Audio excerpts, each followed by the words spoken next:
All right, so the question goes like this. Hey, coach, I'm in a bit of a dilemma and I need some advice. Okay, our relationship started off beautifully, full of warmth and mutual affection. Okay, that's actually good. Usually it's not good when it comes out too strong. It's like when you take a drug for the first time and you get really high and you like really like it. It's like, motherfucker, when you get high the first time, you gotta be scared, right? If you're doing it and you're like freaking doing spin and ruining because you're so happy, there's a high likelihood that your relationship with that drug might become toxic. Um, but recently I've noticed something troubling. It seems the more kind and accommodating I am, the more I feel I get taken for granted. Well, this is the thing, right? This used to happen to me when I was younger. It still happens to this day, to be honest with you, but not as much. And a lot of the times, when when we say that we're being kind and accommodating, what's really going on is that we're not really paying attention to them. We are assuming that they're reacting to our warmth and our niceness with coldness. What's really going on is that you're not reading the person's reaction to you. This person may not want or may not feel comfortable with the warmth that you're offering. So, so you sort of assume that they're taking you for granted. But what's true is that they just may not want it now, and you may need to withhold your affection and the love that you're giving to them, because sometimes people are just not ready for it, and sometimes we feel so unhappy, we feel so uncomfortable with ourselves that we sort of do this not because we feel like they're going to reciprocate, but because we hope that they're going to reciprocate. We feel so much pain. This is the thing. Validation from the opposite sex is numbs our feelings. It's a numbing agent. It allows you to numb certain thoughts that are negative. It allows you to numb certain feelings that are negative. And so a lot of people get addicted to getting validation because it allows them to get out of themselves and feel different. So then they start using these types of relationships as a validating seeking mechanism. And they stop actually paying attention to the person. It's like a drug addict, right? They're so addicted to the drug that they don't care looking needy to the drug dealer. You know what I'm saying? Oh my God, Father Alex uses a lot of drug analogies. We used to have this incredible connection where every kindness was reciprocated. Who the hell is this person? This person is a freaking writer. But now it's different. My efforts, I know, because sometimes that's where I got something. I'm not even go there. Um, my efforts to be loving and considerate are met with indifference. That's not good.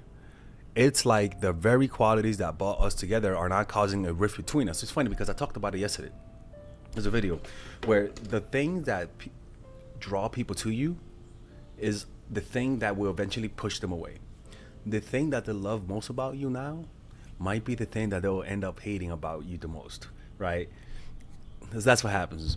One evening, feeling particularly frustrated by this dynamic, I decided to take a different approach.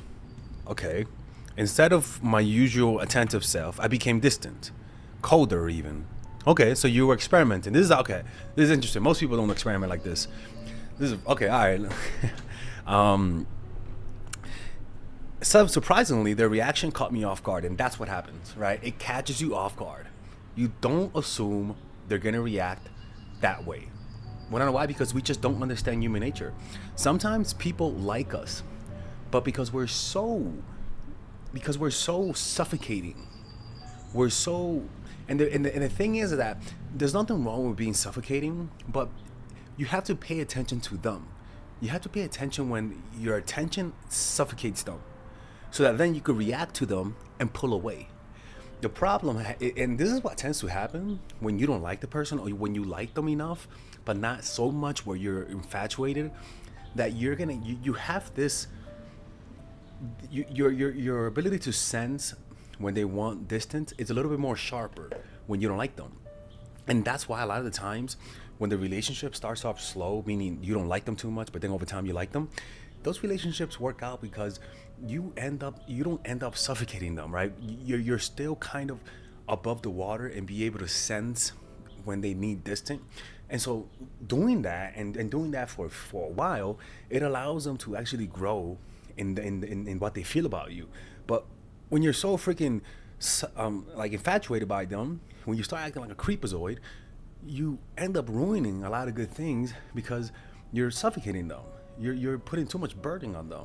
So sometimes coldness, the distance, allows them to grow, allows them to expand a little bit, to relax, to stretch out, to breathe a little bit, and that will allow them to feel more feelings about you over time. But the suffocating quality that we tend to have when we really like the person, and especially when we have fear of abandonment, tends to ruin a lot of good relationships. I became distant colder. Surprisingly, the reaction caught me off guard, and this is when you tend to learn.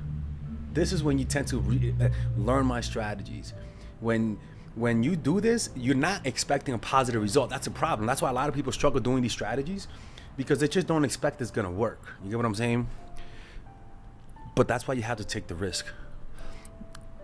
They suddenly became more attentive and affectionate, as if my withdrawal made them realize what they might lose. Exactly. And what tends to happen is that when you become cold, they feel a little bit insecure.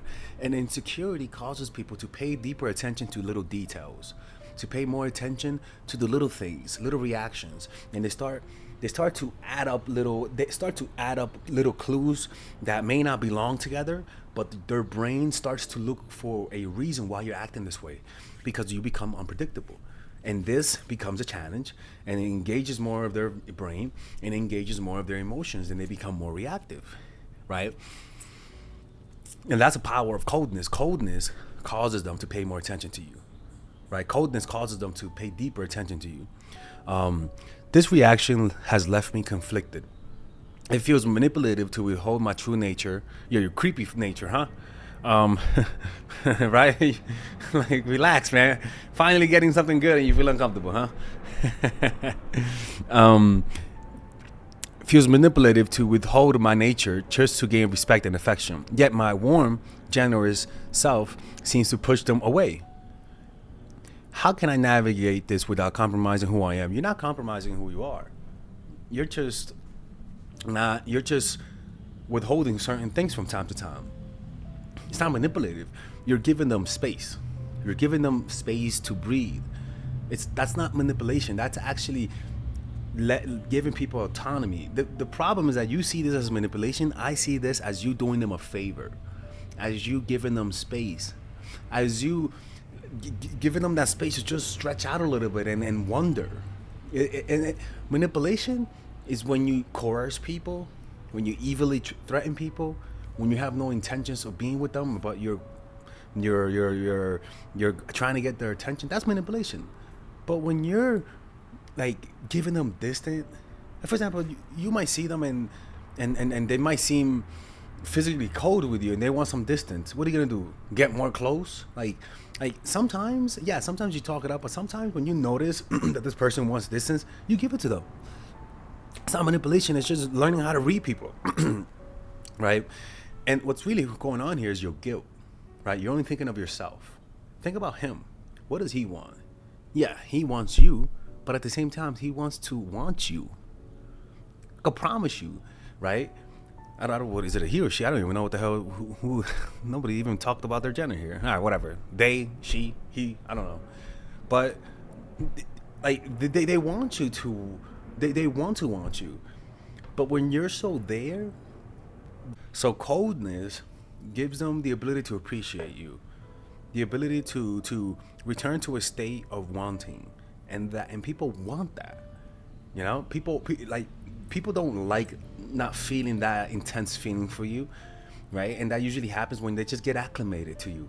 Sometimes it's like you need to get some distance, be a little cold, so that they can appreciate your warmth. That's just how things are. So you either get a little cold or stop being so warm all the damn time. Sometimes being too warm comes from insecurity, comes from just feeling uncomfortable and wanting a reaction from them. So that's why you're cold, you're really warm. When you learn to just be happy with yourself through the developing a meditation practice, or purchasing my course Emotional Mastery, or purchasing the book The Power of Now, or going to a 10-day meditation retreat, you can purchase the course in the description down below. You're gonna stop doing all of that creepy extra shit where that pushes people away. Honestly, when you learn to be comfortable with yourself, you might still be warm, but that extra creepy, extra fat type of creepazoid type of energy is not going to be there as much. So your warmth is going to be, it's just going to be more pure, less needy, more confident. right? But when there's internal tension, your warmth is gonna have a suffocating quality that pushes people away. So, is there a way to maintain respect without resorting to coldness? No, no. Coldness is what you do when they disrespect you. Coldness is what you do when they push your boundaries. So no, I'm sorry. You got to pick up your sword. Stop putting your sword down.